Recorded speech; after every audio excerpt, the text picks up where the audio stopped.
People should go about their lawful businesses without any fear. We want to encourage people to continue to have confidence in the Nigerian police force. I started in Anambra, then I come to Lagos. I'm advising that anybody. In the heart of Lagos, where luxury and fear sleep side by side, there once lived a man who drove exotic cars, wore golds, watches, and smiled like a saint. But behind the smile was the mind of a predator. He wasn't a cultist. He wasn't a ritualist. He was something worse. A businessman who turned human lives into transaction. They called him Evans, the billionaire kidnapper. For 5 long years, he built a silent empire, powered not by oil, not by politics, but by ransom. Men disappeared in daylight. Families sold everything just to hear one familiar voice again. And through it all, Evans watched from behind tinted glass, counting his dollars until one quiet morning in Magodo, GRA, the hunter finally became the hunted. This is the untold story of the man Nigeria feared, Evans, the billionaire kidnapper.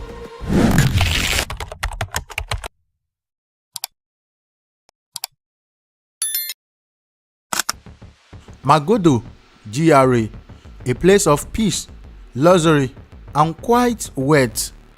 At night, the streets are empty, street lights on.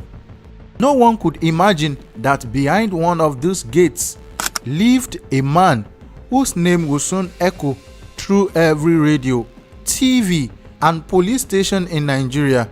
His name was Chukwudi, but the world will come to know him by a simpler, deadlier name, Evans. Evans wasn't born a monster. He was born a dreamer. Nnewi, Anambra State, a town famous for wealth and trade. From childhood, he watched trailers loaded with spare parts, the smell of engine oil filling the air. The boys he grew up with wanted to be traders, importers, and Evans wanted that too. He wanted money, the kind that buys respect, security, and fear. He left Nnewi young and found his way to Lagos, the city where dreams either grow or die. In the chaotic market of Nnewi Line and Trade Fair, he worked as a motor spare apprentice. He was quiet, calculating, and intelligent, the kind of man who noticed how money moved. And for a while, it seemed Evans would be another success story. But fate had other plans. Around 2006, after years of struggling, Evans lost everything. A shipment of auto parts, his life's investment, was seized by customs. He claimed it was worth 25 million naira. That loss broke something inside him. From that day, Evans stopped chasing success the honest way. He started chasing revenge against poverty. He left Nigeria for South Africa, where the streets whispered of easier money. Some say he got involved in drug trafficking. Others claim he learned the art of ransom, how to take what you want without selling a product, without working, without sweat. When he returned to Nigeria years later, he came back to a changed man, calm, charming, and completely ruthless. In Lagos, he built 2 lives. By day, he was a businessman. By night, a ghost that snatched men from their driveways and sent families into chaos. He rented mansions in Magodo and Igando. He married, he had children, he attended church. To his neighbors, he was quiet and polite. But beneath the designer suits and soft smiles, he was already building what will soon become Nigeria's most feared kidnapping network. Police reports described a man who targeted only the rich, importers, traders, oil dealers, pharmacists. Ransom was never in naira. He demanded dollars, hundreds of thousands, sometimes millions. He planned every detail like a chess master. His gangs never knew each other. One group would kidnap, another would guide the victim, and Evans alone controlled the ransom talks.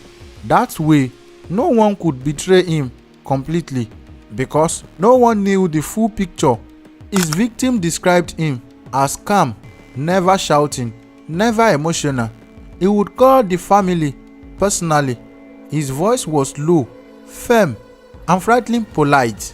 "Bring $200,000, he would say. "Your husband will come home." And he always kept his word. If the ransom was paid, if not, silence. One businessman, Uche Okoro, was taken in 2015. They held him for over 2 months. His family sold land, borrowed money, begged, and finally delivered $1 million in cash. He was released, weak, blindfolded, trembling, but alive. That ransom became legend. It confirmed what the police already feared. Lagos had a billionaire kidnapper. The police formed task forces, raided dens, and arrested small-time kidnappers. But none of them matched the mystery man's precision. He never repeated locations. He switched SIM cards after every call. He moved his victims between safe houses. Some were kept in underground rooms, blindfolded for weeks, hearing only their own breathing and the box of mosquitoes. To the victims, he was invisible. To the police, he was untouchable. As Evans' wealth grew, so his arrogance. He bought 2 mansions in Magodo, GRA, Phase 2, each worth over 300 million naira. He acquired 2 more in Ghana, traveled under fake passports, and moved cash through untraceable channels. He partied quietly. No loud clubs, no drugs, just power and secrecy. And through it all, he remained a devoted family man. His wife and children had no idea who he really was.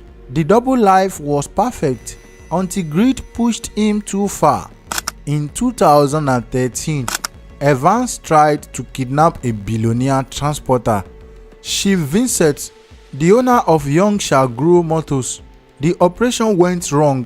Police engaged his gang in a gun battle. Some of his men were killed, others captured, but Evans escaped, wounded, furious, and suddenly famous among criminals. From that day, the police placed him on their most wanted list. But even while wanted, Evans continued operating more carefully. He moved his base to Lagos Ikeja, then to upscale streets of Magodo.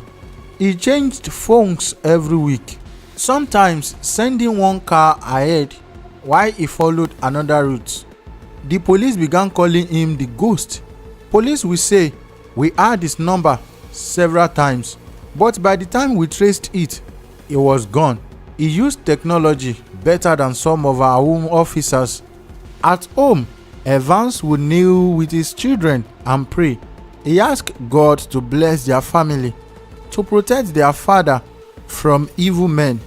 Little did they know, the evil men he prayed against were police searching for him. Every Sunday, he would smile at his neighbors, attending churches, and return home to count dollars. To him, sometimes crime doesn't look like danger, it looks like success. But every mask eventually cracks. Police intelligence was tightening around him. Informants whispered about a man who never trusted anyone, who moved like smoke. One by one, his lieutenants began to fall. Unknown to him, every luxury car he bought, every call he made, every night he spent in Magodo was bringing the end closer. June 10th, 2017, a cloudy Saturday morning, Evans woke up in his mansion, his children still asleep. He poured himself a cup of coffee. He didn't know that the Nigerian police were already watching from across the street. For years, he had been the ghost. That morning, the ghost was about to be caught. The hunt was over. Evans didn't live like an ordinary people. He lived like royalty. In Magodo, Lagos, he stayed in a 170 million naira mansion with high walls and electric fences. He drove exotic cars, a Mercedes, G-Wagon, and Range Rover Sports. His neighbors thought he was a businessman dealing in automobile imports. At around 7 a.m., several police vehicles rolled silently into number 3 Fred Shoboyede Street. Officers in plainclothes stepped out, blending with the morning calm. Neighbors didn't even notice until they saw guns drawn and officer leaping over the fence. Evans was inside, preparing for breakfast, when he heard the first loud bang on his gate. He thought it was a joke. Then came the second, and before he could reach for his pistol, the gate burst open. In broad daylight, the man who once made Nigeria tremble was caught without firing a single shot. No midnight escape, no gun battle, no final stand. Just a stunned silence as officers surrounded him, cuffed his hand, and led him away. Neighbors gathered in shock, whispering, "So, Evans lived here all this while." His wife wept. His children stood frozen, watching their father, the man they thought was a businessman, being led into a waiting police van. That was the end of the empire and the beginning of the legend's fall. Overnight, Evans became the most talked about man in Nigeria. His face was everywhere: headlines, talk show, and WhatsApp groups. To some, he was a devil. To others, a tragic genius, a symbol of wasted brilliance. When police raided his properties, what they found was shocking. 2 mansions in Magodo, Lagos, 2 houses in Accra, Ghana, a fleet of luxury cars worth over 200 million naira, foreign bank accounts filled with ransom payments in dollars and euros. He had built a criminal network like multinational company with branches, logistics, and layered command. But all of it collapsed in one night. The so-called billionaire kidnapper was reduced to nothing but a headline. The same fear he used to control others now controlled him. He was transferred to Kirikiri maximum prison, where he awaited trial under rights security. His trial began in August 2017 at the Lagos State High Court. He faced multiple counts: kidnapping, conspiracy, and unlawful possession of firearms. At first, Evans pleaded not guilty. He claimed the police tortured him into confession, but the evidence was overwhelming: victims' testimonies, photos, and his own accomplices turning against him. As the trial dragged on, Nigerians watched closely. Some feared he might escape justice through corruption.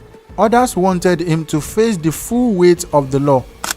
Then, in February 2022, after nearly 5 years of legal battles, the verdict came. The defendant, Chukwudi, aka Evans, is hereby sentenced to life imprisonment. And just like that, the empire of fear was finally buried. In Kirikiri prison, Evans became a shadow of himself. No luxury cars, no servants, no family trips, just silence and memories of the empire he lost. He reportedly spent his days reading newspapers, cleaning his cell, and occasionally granting interview through his lawyer. Some say he has repented. Others believe he still dreams of escaping. But one thing is clear: Evans will never again walk the streets of Lagos as a free man. Evans' story is more than crime. It's a mirror of Nigeria's broken system, a system where intelligence, courage, and greed can build in one man. He could have been a businessman, a leader, but instead he became a legend of fear. And in the end, the same fear that made him powerful destroyed him. The story of Evans is a reminder that crime built on intelligence is still a crime. Wealth built on fear is still poverty of the soul. And no matter how powerful you become, justice doesn't forget. He called himself the master. The media called him the billionaire kidnapper. But history will remember him as a man who sold his genius to darkness. Justice may sleep, but it never dies. Click on subscribe button so that you'll be the first person to be seeing our videos whenever we upload a new video. Okay, I started in Anambra, then I come to Lagos. The truth of the matter is that I did not do anything in Anambra. I did not do anything in Anambra. Anambra can get the record of it. You understand? Those states, it's like about 3 times. Who and who did you kidnap? I don't know their names. Oh. I know about Danodete. Okay. You understand now? What I know is I know people that do the you understand me now? But each time they said they did not collect 100 million. That what they collected is 50 million. I told you about Uyi Technical and Odete. You understand me now? It's the same people that did Odete, did Uyi Technical. When did you move to Lagos? It's No, they don't have no dates. 2013. I don't normally know names. Okay. You understand me now? But anybody I see that I know anything about is, I can easily understand. Because sometimes something will happen, you will not know the name of the person. Anybody that is rich now, you know that he's rich. I have people that give me information. I don't know where they are right now. Okay, each time I want to go for operation, I will connect on phone. I will call them on phone. Like, let's meet so and so place. Okay. Before we start going for the operation. I know get army uniform. You understand? I know get army uniform. Like, how many of you normally go for the operation? 3 or 4. When we get there, we'll carry the man and put inside motor and go. No, it's not inside the house. It's maybe around the road. So you wait for your victims to come out? Yes. Okay, the highest money we collected is from First Tag, $1 million. From somebody even in First Tag. It's just because maybe they are wasting time. You understand? Because when they are wasting time, you have to wait for the money to be complete. They have people that will be feeding them over there. They have some people there that will be feeding them. Just one. Where? It's around the Egondo area. Was it is rented apartment or you built it? Rented apartment. Okay. The name of the boys is Uche. And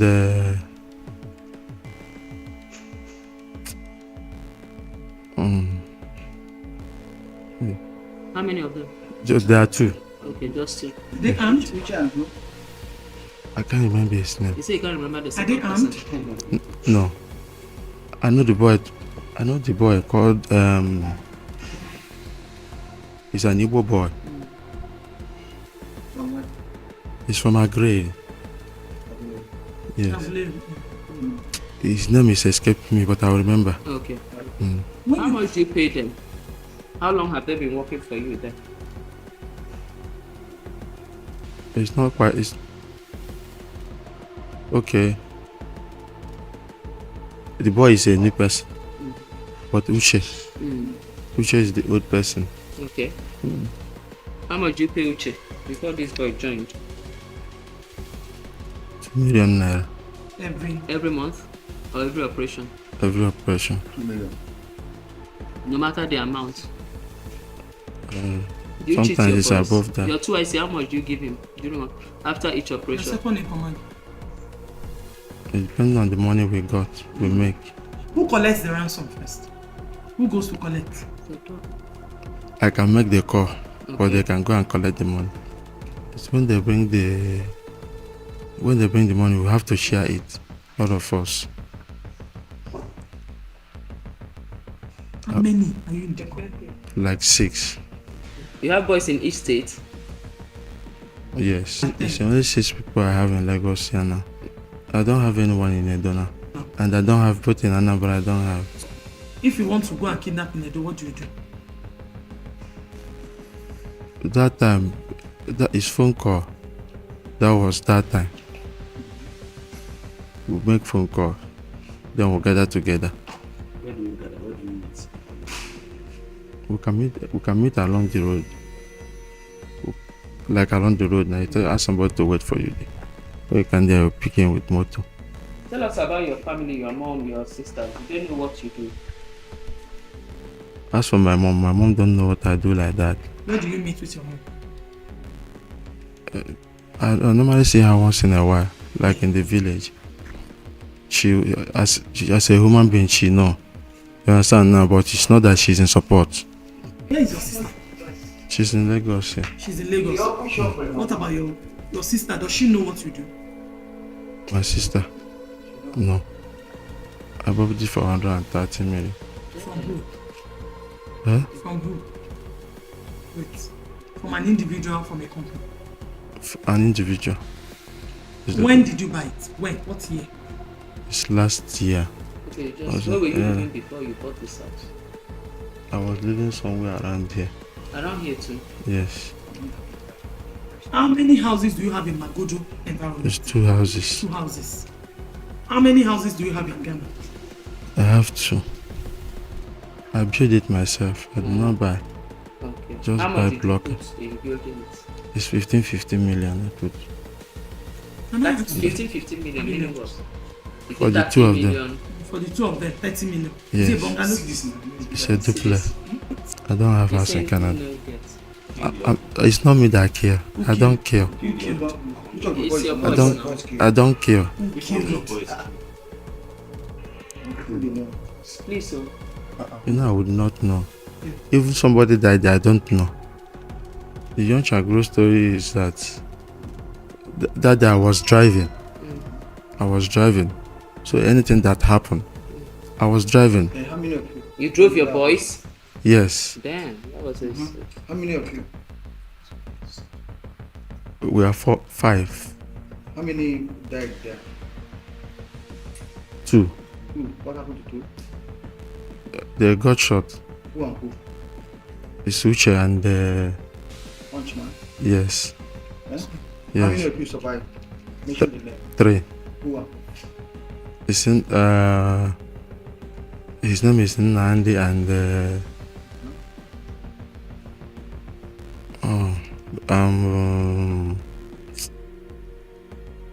they're calling him.